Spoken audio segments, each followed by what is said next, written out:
Hello friends, welcome to my channel. మనం ఈ వీడియోలో tasty and healthy dry fruit laddu ఎలా తయారు చేసుకోవాలో చూద్దాము. ఈ లడ్డూకి బెల్లం కానీ చక్కెర కానీ యూస్ చేయకుండా హెల్దీగా మనం ఇంటి దగ్గరే ఎలా తయారు చేసుకోవాలో చూద్దాము. చాలా సింపుల్గా అయిపోతుంది అండ్ టేస్ట్ కూడా చాలా బాగుంటుంది. ముందుగా ఈ లడ్డూని ఎలా తయారు చేసుకోవాలో చూద్దాము. ముందుగా ఒక ప్లేట్ తీసుకొని అందులో 1 కప్పు బాదం పప్పు తీసుకుంటున్నాను, 1 కప్పు జీడిపప్పు, 1/2 కప్పు పిస్తా పప్పు తీసుకుంటున్నాను. వీటన్నిటిని సన్నగా ఇలా కట్ చేసి పెట్టుకోవాలండి ముందుగానే. తర్వాత ఒక ప్యాన్ పెట్టి అందులో 1 టేబుల్ స్పూన్ నెయ్యి వేసుకొని మనం సన్నగా కట్ చేసి పెట్టుకున్న బాదం పప్పుని, జీడిపప్పుని, పిస్తా పప్పుని వేసి ఫ్రై చేసుకోవాలి. లో ఫ్లేమ్లో పెట్టుకొని ఫ్రై చేసుకోవాలి. ఇది లైట్ గోల్డెన్ కలర్ వచ్చే వరకు మనం ఫ్రై చేసుకోవాలి.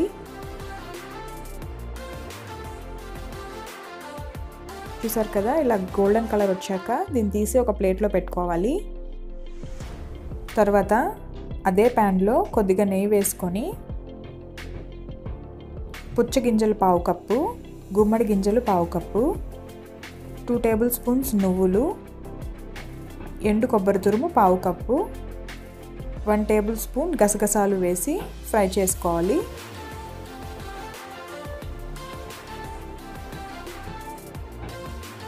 ఇది కూడా లైట్ గోల్డెన్ కలర్ వచ్చే వరకు ఫ్రై చేసుకోవాలి.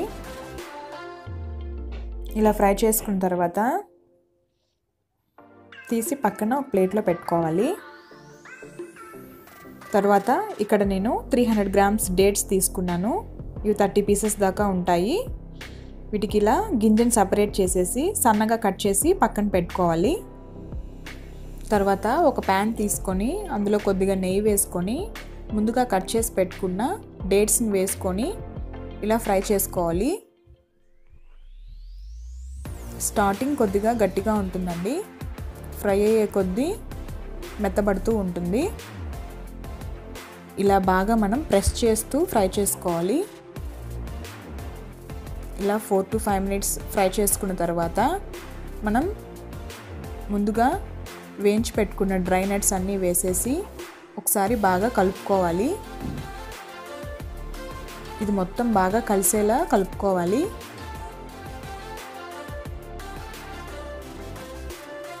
ఇలా బాగా కలుపుకున్న తర్వాత దీన్ని పక్కన పెట్టి చల్లారనివ్వాలి. తర్వాత చేతికి ఇలా కొద్దిగా నెయ్యి రాసుకొని లడ్డూలాగా చేసుకోవాలి.